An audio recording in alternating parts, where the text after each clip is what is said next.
Hello, everybody. I'm Doug Wright, and this is Sports Done Right for the month of March 2025. This is Sports Done Right.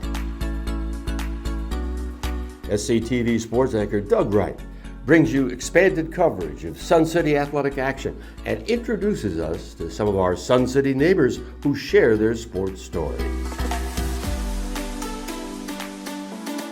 Former head coach of Notre Dame, Lou Holtz, put it this way: ability is what you're capable of doing. Motivation determines what you do, and attitude determines how well you do it. Let's explore that. Last month, Norma Taylor spoke to the WTO about their charitable efforts. Let's take a look. Well, I'm here with Angela Basu-Wolf, who is the chair of the Women's Tennis Organization, and you're heading up this Food for Love. Tell us about it, Angela. Well, this is a yearly event that WTO does. This is our 11th year, and we bring in food donations for Bluffton Self-Help. We particularly do it this time of the year because the shelves are pretty bare after the holidays. So as you can see on the table, we have a lot of different types of variety of food. And it is Heart Health Month. And that's really important because we try to bring in food that it relates to that area of need. The other biggest area is their perishable items that they always need. So we do collect money and checks, which is really helpful for them to supply and to build up their stock at Bluffton Self-Help. And I've heard that they're very low right now. So I'm hoping this will help them tremendously. There's a lot of food here and a lot of great stuff. And one of my favorites is angel hair pasta. I like that. But then again, I will leave it in the bag, Angela. I will leave it in the bag. Okay. And here the coordinators here who are collecting the money is Jeanette Payne and Jody Weiner. And Jeanette, how's the money coming in? We did real well this year. We've collected so far a little over $1,200. Woo! And we're still accepting donations. If you still want to donate, you can make your check payable to Bluffton Self-Help and drop it off at the Logo Building, and we'll make sure it gets to them. Okay. Well, I know the truck is here, so hey, guys, we got enough help here. Let's load that truck.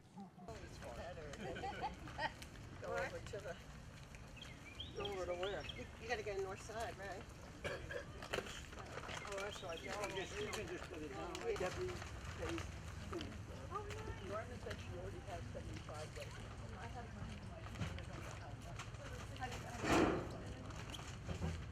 Well, we got the food, we got the cash, we got the checks. Angela, you want to add anything else? The biggest thing is to thank the WTO, but also Jeanette Payne and Jody Weiner, who stepped in and took over this for us.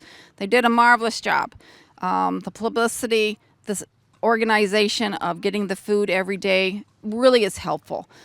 Behind me is the WTO committee as well as other volunteers, and those people are essential to everything that we do. And so I wanted to particularly thank them for that. Okay, it takes a village, right, Angela? It does. The Sun City Golf Club staged its Valentine's Day outing, and over 30 foursomes participated. We spoke to participants, and winners were announced in 4 flights. Today's our Valentine's Day tournament. Okay. Now, the pink ball format is kind of unique It is. and could cause a little bit of consternation. Might, but you know, it's fairly straightforward. You just rotate the pink ball through the group, every hole. Okay. One person plays the pink ball. Now, which is going to prevail, the golf of the group or the love in the group? I hope the love in the group. Golf is never good enough. All right, well, have a great day and stay warm. Thank you. All right. I'm Jack Simpson. Barb Simpson. Barb Simpson, yeah, I've spoken to you before. Yeah, I think so. Looking forward to a little pink ball? Definitely. It'll Oh, be yeah? fun. It's a different format and it's fun to play. Well, good. It's a beautiful day. It's going to warm up, hopefully. I hope so. That's what we're down here for, is the warm weather. Well, I tell you what, my question of all the couples has been, among the foursomes, what's going to prevail, the golf or the love? The love. Yeah? Yeah, for sure. Okay. Lies. You're gonna have fun anyway, right? We are.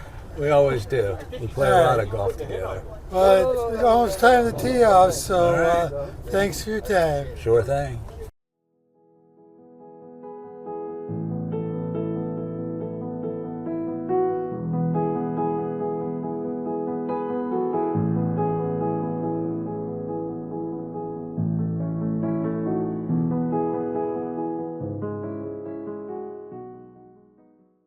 The Sun City Croquet Club hosted the annual CCC meeting with a record 7 clubs from South Carolina and staged a round-robin fun competition. We spoke to club president Judy Murray about the club and all that transpired that day. Oh, we're here on a great sunny day at Sun City over at the croquet lawns. And we're speaking today to Judy Murray. Judy is the president of the club. And Judy, what went on here today? We're hosting the CCC group, which is the Coastal Croquet Clubs, all through South Carolina. We hosted a luncheon, and then we're having an afternoon of croquet games. And 7 clubs are represented here. 7. 7. We're Green Boundary Club in Aiken, Wexford, Spring Island, Data, and us. Sun City. Yeah, Sun City. Okay, well, good. And you had elections at the meeting or not? No elections. No elections No this year. elections this year. No. Who's president of the CCC? Dean Hewitt, he's president. Okay. And you had a wonderful lunch over at Okatee. Yes, That's terrific. we had 29 people for lunch. Wow, that's great. Yeah. And so what's going to happen now?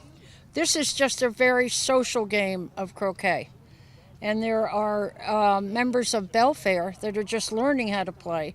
So if they run into problems, we're here to help them. Well, good. And what is the state of the croquet club? How many members? We have 72 members currently, Okay. and we're looking to add new members. We're running training classes, instruction classes. We'll do it with whole neighborhoods, and they can come, and we set it up, and we can have 16 play or 24 play, and we'll instruct them on how to play. Well, that sounds good. We're looking forward to seeing a little action. Okay.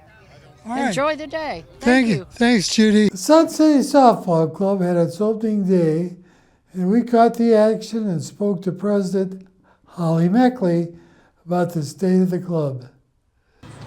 Well, Holly, it's another opening day. We've had national anthem. We've had a first pitch introduction of teams.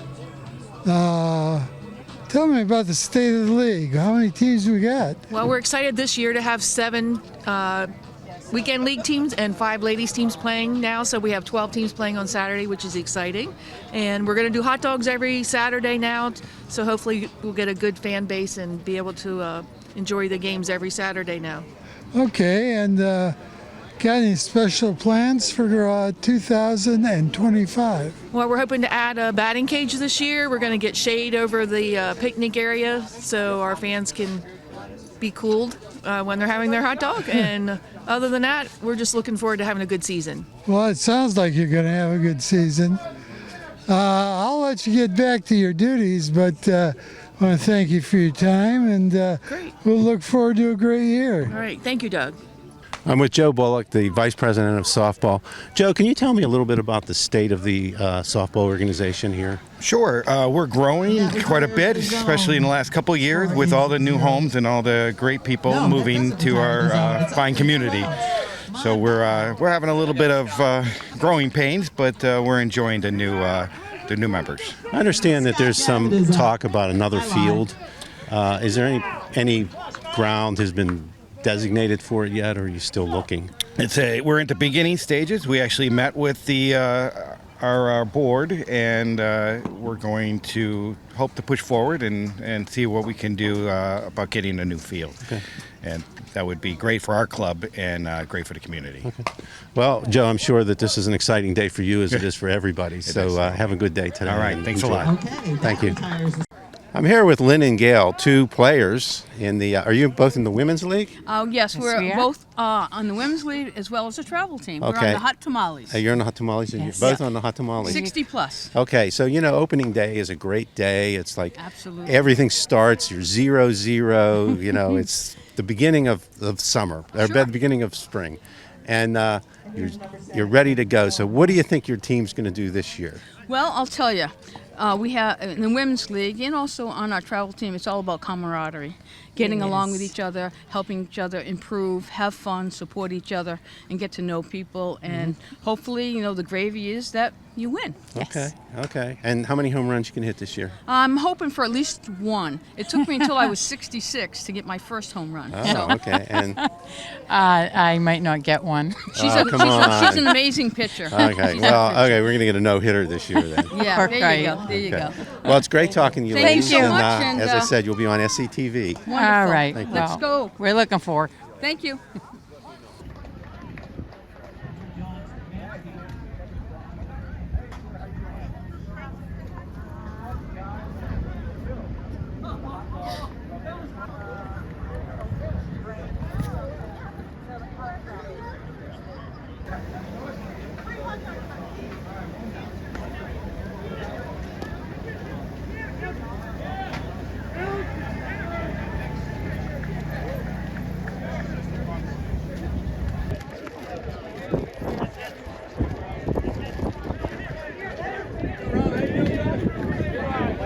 Number 6, Andy Wilco's.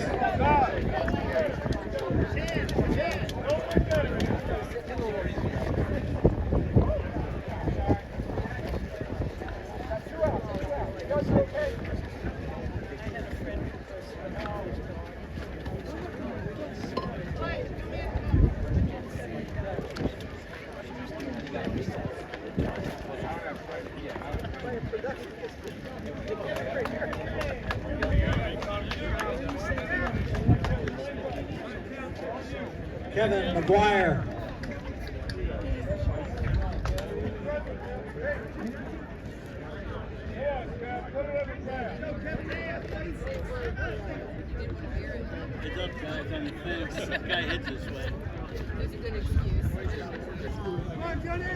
Come on, Johnny, base it. No walk, Johnny, no walk. Come on, Johnny. There we go, Johnny. Get another one. Get another one, Johnny. Got 2 out.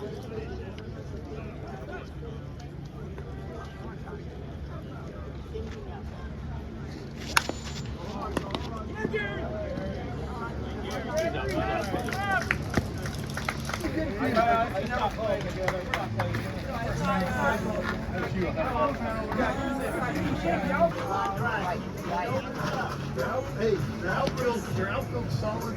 And real drive. Put a spread. Put a spread.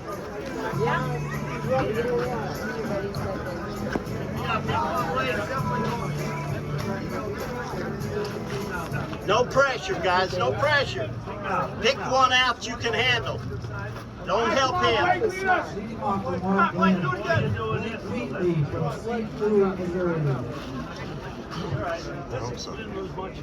We're getting right back here. Come on. Confidence. Confidence. You got this. You got it. You just need to relax. Go, Blaker! Lead off here. There you go, Blake. Job, Blake.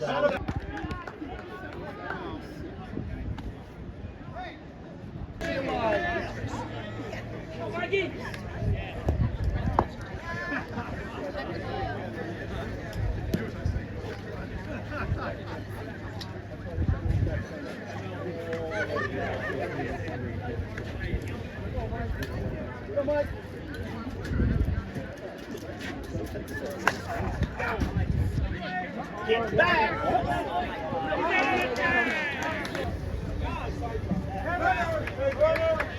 Number 15, third baseman John Netley. 5 running 5.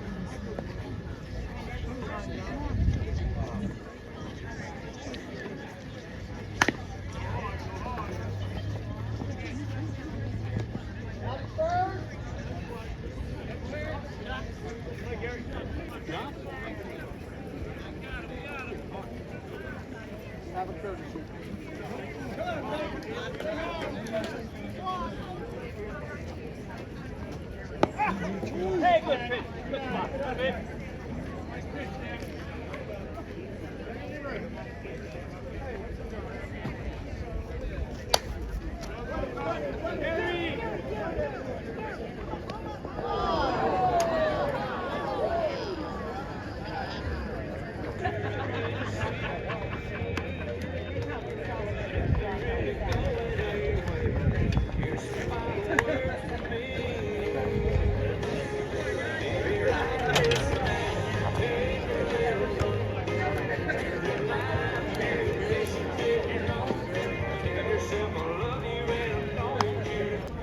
Leading off for Mark Wynn, Gary Nacho.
In keeping with our tradition of getting to know residents with a connection to sports, we profiled author Joe Torino as well. Joe, how you doing? Good. Good to be with you, Doug. Well, good. You came to my attention by writing for the Bluffton Sun and perhaps others about various personalities. But to begin with, I'd like to find out a little bit about you. Okay. And where'd you grow up? I grew up in upstate New York, Albany, New York area, Okay. and then started my, while I was in college, I did some writing for the Albany Times-Union. And so I enjoyed writing. Most of it was more news stories and town board meetings and things like that. So the writing I'm doing now is a little different, but it's fun because, I get to talk to people who have made some kind of accomplishment and learn, what inspired them to do it and that kind of thing. And so it's very interesting type of work to do. Well, it sounds like now, how did you make your living? What did you do growing up? Oh, well, I was in sales my whole career. So I lived in the Albany area till I was about 45, and then I was in Ohio, North Carolina, California, and back to North Carolina, Florida, and then I landed here. Good golly. Now, were you an athlete yourself? I did not participate in a lot of that stuff, so no, I really am not an athlete of any kind. Other than I write stories and I used to sell a lot of merchandise. Okay. Well, it's always good to get a feel for where you've been. Now, why Sun City? How'd you get here? Well, my wife, Kristen, she came here many times on vacation. We were here a few times, and she likes tennis. So she would take tennis lessons, in Hilton Head, and she always had fond memories of her visits here. And we were in Florida, and there was not really a community that we were in, and it was a little hot to play tennis there, but it's still pretty hot to play tennis here. Yeah, so anyway, June, July, and August. Man. So anyhow, this was something she wanted to do. We really didn't have any family down in that area, so we decided that this was the place to relocate to in our retirement And years. how much writing do you do now? Well, I do some writing mainly for the Bluffton Sun. I do an occasional story, like I did something on the women's tennis organization in this current edition of Sensations. But I do quite a bit, you know. And I also do publicity for the photography club. Oh, good, good. Well, let's talk about a couple of people you've highlighted, and I'll let you go in whatever order you want to go in. Okay, all right. Well, one of the gentlemen that I interviewed was 78 years old. His name was Gary Alexander, and he lives here in Sun City. And he made a 2,745-mile journey on his bicycle from Banff, Alberta, Canada, to Antelope Wells, New Mexico. Wow. And this was quite a journey because, you know, you're on a bicycle, you're in, you know, on trails, he said. They weren't paved trails, and they were through a lot of different areas in Canada and on his way to New Mexico. And it's called the Great Divide Mountain Bike Route. And so you got to be pretty self-reliant to get through this. He was telling me that he had a Garmin InReach so that his wife would know where he is, and so his daughter would know where he is, and they could even see the tent that he was in at night and stuff like that. But he traveled through all kinds of weather and snow, rain. He said there was some torrential rains, but the elevation that he had to deal with was 198,000 feet of elevation increase or gain on his trip. So it took him, you know, I think like 8 weeks or so to make that trip, but he completed it. Now, let me ask you this question. Did you know he was going to do it? Did I know in advance he was going to do it? No, I did not. Actually, somebody that plays tennis with my wife said, you know, I get some, you know, some leads based on that. She said, yeah, I'd like to have your lead. So I said, you know, she said, you know, this guy, he took his bicycle and he traveled all this distance, and he'd be incredible. The interview, she said to my wife. So I said, well, get his name and I'll give him a call. And he was very willing to give me an interview. And we sat in his garage and he told me the whole story, and it was very compelling what he accomplished. But he's not new to it. He and his wife, I think his wife is I think it is, I wrote it down, but I can't remember her name exactly. But they do a lot of bicycle trips. They, you know, long distance. Yeah. In fact, one of them that he mentioned, his wife is named Lois. They did Boston marathons and a trip from Seattle to Boston back to South Carolina on a bicycle. Good golly. Just thinking about it makes you tired, doesn't it? Yeah, no kidding. No kidding. I'll have to talk to him.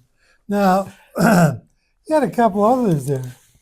Right. I also interviewed a guy named John Riggs who lives here, and he just had come back from the 2024 Huntsman World Senior Games last October in St. George, Utah, and he won 4 gold medals and 2 bronze medals. Fantastic. So it was a very interesting story. He met a 100-year-old swimmer from New Westminster, British Columbia, Canada, who competed in 6 events, the only entrant in the age category of 100 to 104. Well, that's an easy 6 golds. Yes, that's right. She won in every one because she was the only one in the category.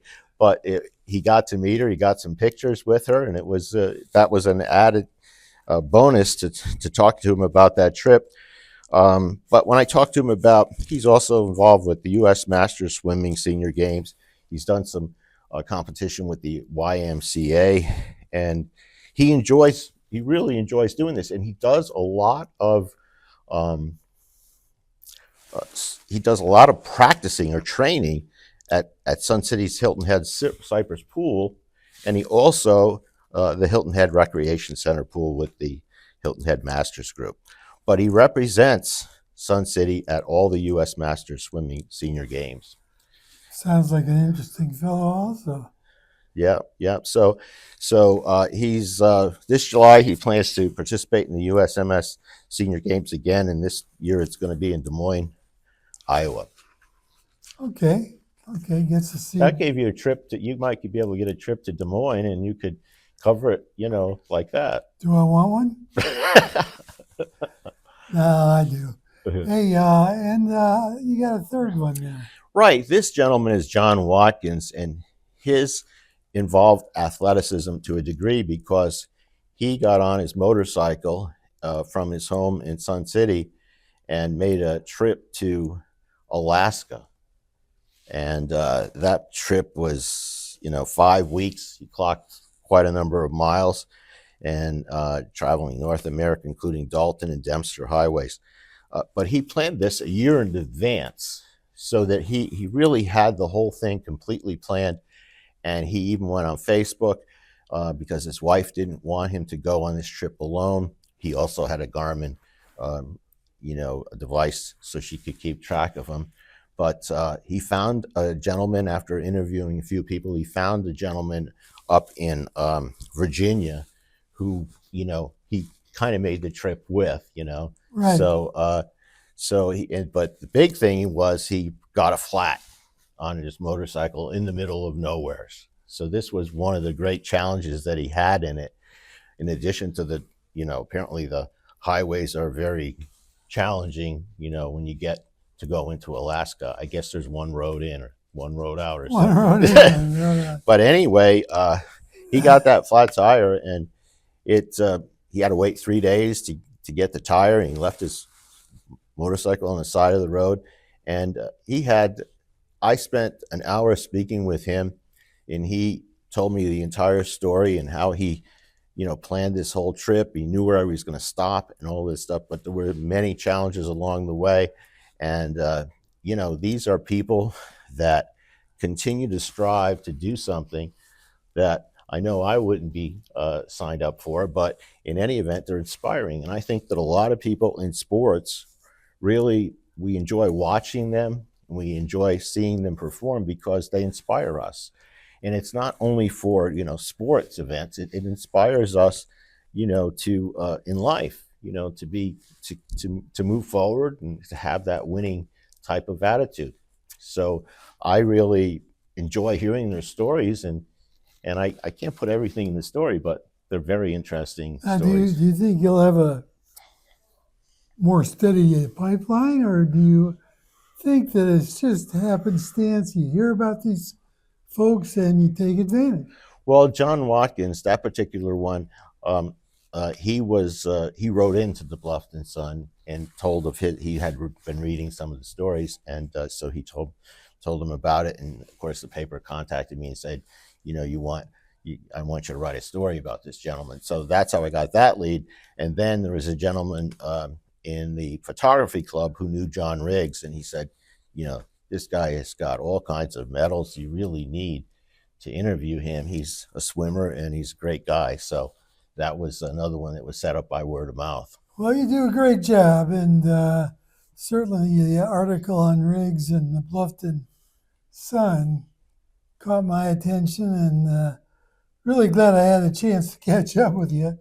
Mm-hmm. We've had a few challenges with the weather and so on. Absolutely.